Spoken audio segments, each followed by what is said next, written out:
Hi, this is Magda from the Wynetrza ze Wnetrza channel. In this video, I'll show you the exceptionally colorful home of a family of 5.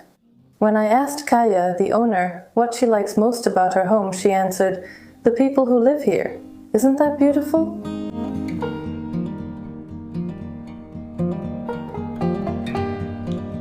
Hi, I'm Kaja. On a daily basis, I run the Tati Concept brand. I live in a colorful house with my husband and 3 kids. When creating this space, it was important to us that it would be child-friendly, that there would be a positive vibe here. And I think we succeeded. We really enjoy living here. And we just love being here, and we relax best in our own home. We start, as usual, at the entrance. And right here, we have 2 coat hooks for adults at the top and 2 coat hooks for children at the bottom.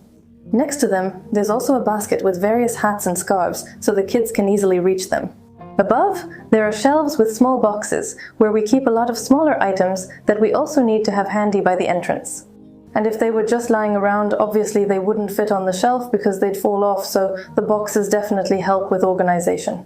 On this side, the inner part will be built into size in the future, but for now, there are shelves and a rack for extra jackets. On this side, we have a folding chair where we can sit comfortably to put on our shoes, and when we don't need it anymore, we fold it up to get a bit more space back here. Because the hallway is quite small, and when we're leaving with the whole family, we need some space. We're back at the entrance again, and here we also have hooks for jackets and a folding chair, but why am I showing you 2 entrances? Because even though this is the main entrance, it's actually used less often. In a house outside the city, we use the car a lot, so on a daily basis, the entrance from the garage side is used much more often. There's a family portrait hanging on the wall. A custom-made graphic like this is a great gift idea, and also a wonderful present for yourself because it's a lovely keepsake for the future, and something completely different from a photo.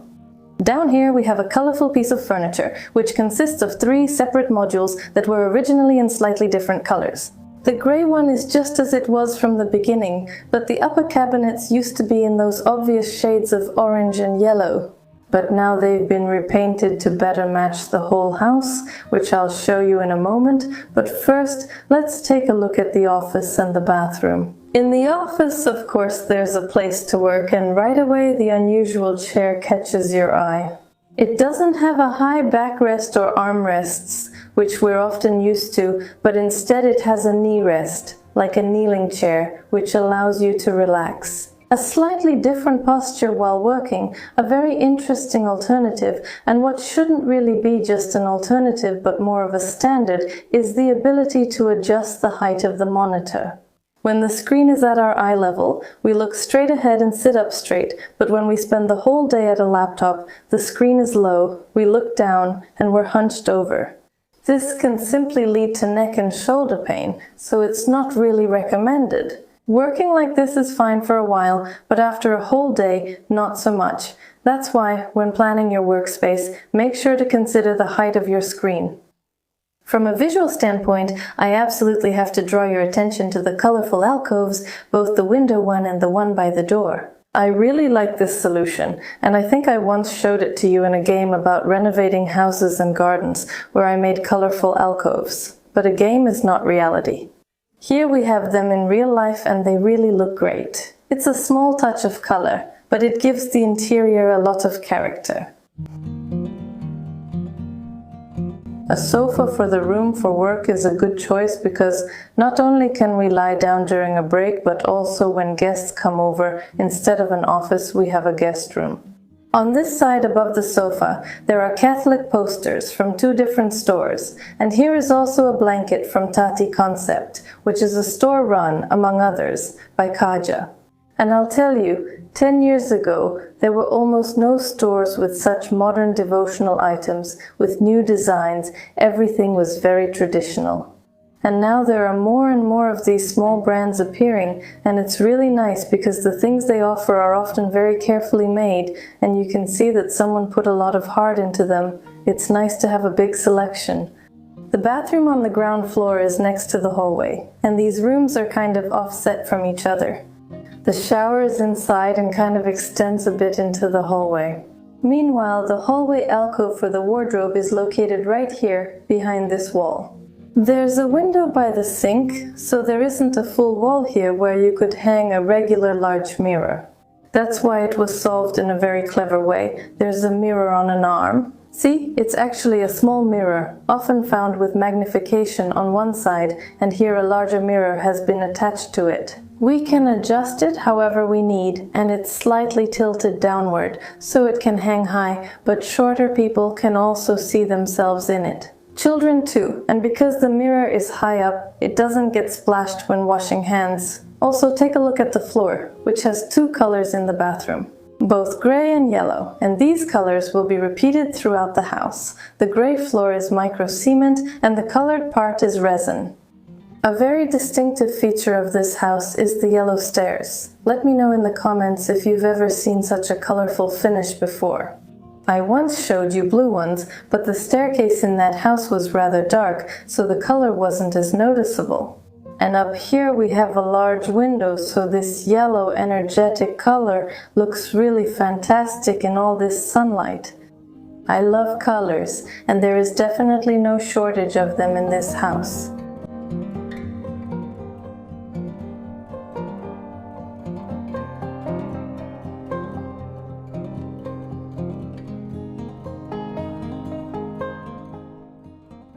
There are also plenty of energetic colors in the kitchen, but the rest of the cabinetry is more subdued, so there's a nice balance. And here in the middle we have a large island with 3 blocks of drawers on this side, while on the side and this end there's a countertop and space for your legs, so you can sit here comfortably. Right now there are 2 bar stools, but you could easily fit 4 or even 5 here, so the whole family can choose. You can comfortably eat at the island or cook together, and here we have hidden sockets, so you can also plug in small appliances. In the kitchen, because of the window, there aren't many upper cabinets, but there are plenty of drawers. And next to them there's a dishwasher. When we open it, we can actually unload the dishes into the individual drawers without moving from the spot, which really streamlines the whole process. And after all, nobody really likes spending too much time unloading the dishwasher. In this house, not only the walls, floors, and furniture are colorful, but also small items like dishes. Look at this colorful collection. Even the kettle is colorful. And look, here in the corner, a niche was made specifically for the appliances, and on top we have 2 cabinets. And interestingly, there are drawers inside. However, we're used to having drawers in the lower cabinets, where we can reach them from above. So why are there drawers on top? Let me explain. It's a corner cabinet, so reaching in there diagonally isn't that easy. When we pull it out, we no longer have to reach diagonally, just in a straight line, and Kaya says it works great. And yet it's relatively non-obvious.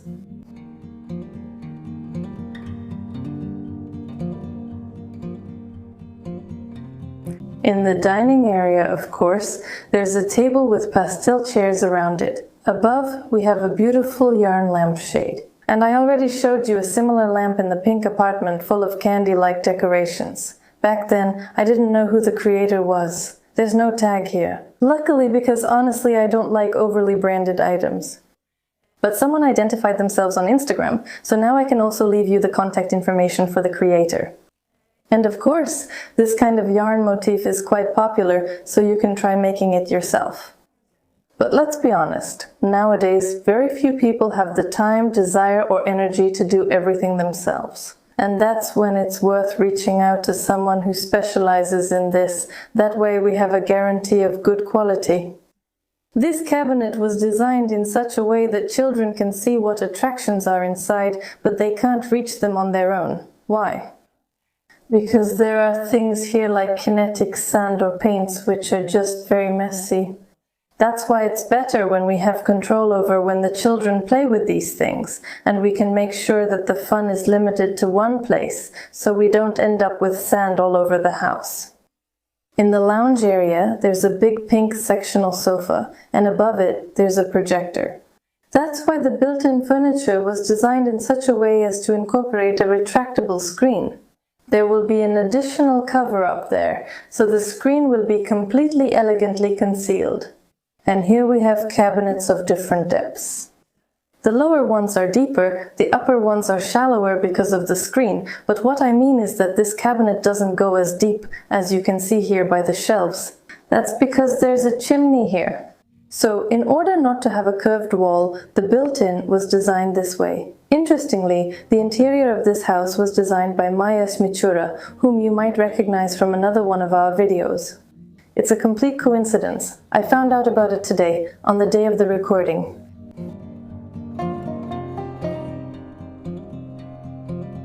Above the stairs, there are shelves that now serve as a plant stand.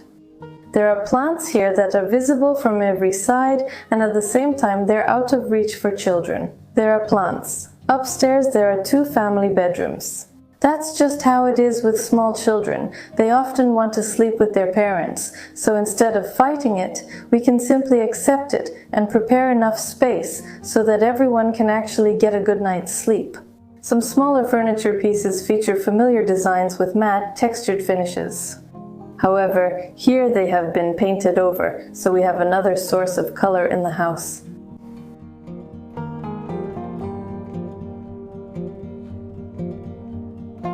In the second bedroom, along with the bed and wardrobe, there's a changing table, which makes changing a baby very convenient, when we can take care of everything without bending over, like we would over a bed or a sofa. Because that really puts a strain on our spine, and you end up changing a baby like a million times a day. So if you have the space for it, it's worth considering getting such a piece of furniture. And right here, there are drawers too. When you have all the clothes within reach, you don't have to go anywhere. And you can't leave a baby alone at that height, because you never know when they might turn over. So it's better not to take any risks and just have everything within arm's reach.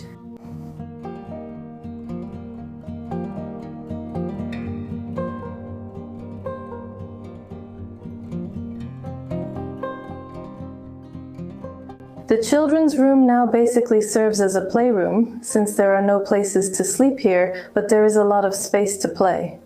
Kaya said that at first she wanted to finish this interior very carefully, but in hindsight, she's glad that things turned out a bit differently. Because children's needs simply change all the time, and along with them, this room just has to evolve as well. And the older the children get, the more changes will have to come, so you just have to be flexible. Here in the corner, the Ivar cabinet fit perfectly into the alcove, and look how it was painted. The pattern nicely continues onto the walls. And here is the chimney, which was enclosed in the living room, as I already showed you. Here above the mattress, there's a climbing wall, which is a really cool feature for a children's room. I've already shown you similar walls before, but here the kids don't use it that much. Maybe it's because they're still little. However, there are often questions about whether kids actually keep their enthusiasm for such attractions, or if it's just that they use them for the first month and then get used to them and forget about them. Well, my experience is that, first of all, it varies, but secondly, kids go through phases with different toys. For example, I have a swing at home, and there are weeks when the kids use it every day and argue about who gets to sit on it, and there are weeks when the swing is completely untouched. So it really depends on what phase the kids are in at the moment. At Zuza's house, I don't know if you remember, there was a really big climbing wall, plus some ladders. And thanks to the fact that the space was quite large, I think it was easier to arrange different kinds of activities there. However, even there are days when nothing much happens, when the kids prefer to play with something else, and that's completely natural. Such soft, large blocks are fantastic for playing. Also, all kinds of mattresses, rollers, things you can use to build different structures. The more of them there are, the better. The only problem is that hardly anyone has enough space to store all of it afterwards. Once, I organized my son's birthday at the Ethnographic Museum. I know, some people might think that a birthday party at a museum isn't much fun, but seriously, go to the Ethnographic Museum. You'll change your mind. And at one point, the activity leader led the kids into a room where there were lots of those blocks. And I'm telling you, the fun they had there was just beyond imagination. Behind those doors, there's a utility room with a washing machine, dryer, vacuum cleaner, and all the things that I think all of us keep at home. But often, in small apartments, we have to squeeze these things in closets, in kitchens, in bathrooms, and it's so much more convenient when we can have a separate room. In the upstairs bathroom, which is probably used more often, there's more storage space. Under the sinks, there are 2 of them, there are drawers. Here on the side, we also have a cabinet and open shelves, so it's easy to reach the things we use the most. And of course, there's no shortage of color here either, and it's not just about the 2 sinks and the toilet. This part is one big coral-colored alcove, which includes both the bathtub and the shower. Choosing between a built-in bathtub and a freestanding bathtub is often a difficult dilemma, and here we have an example of a compromise. So, a freestanding bathtub, but placed against the wall. One side is attached to the wall, so water won't get behind it. You don't have to clean behind the bathtub. At the same time, it still has that light look because there is open space on the sides. So if you're considering which bathtub to choose, think about this option as well.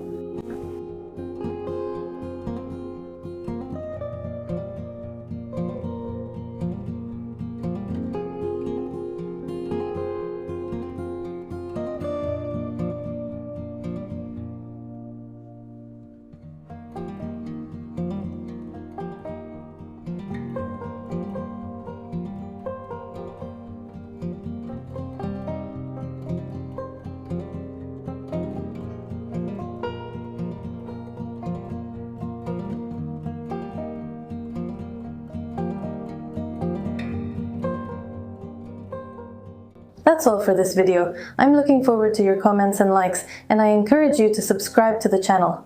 I'd also like to remind you about our store at wnętrzezewnetra.pl, where you can find our album and our own house-themed jewelry designs. Among other things, earrings like the ones I'm wearing right now. If you already have something from us, let me know in the comments. I'd love to read your opinions. And now I'll say goodbye, and I hope to see you soon in the next video. Bye.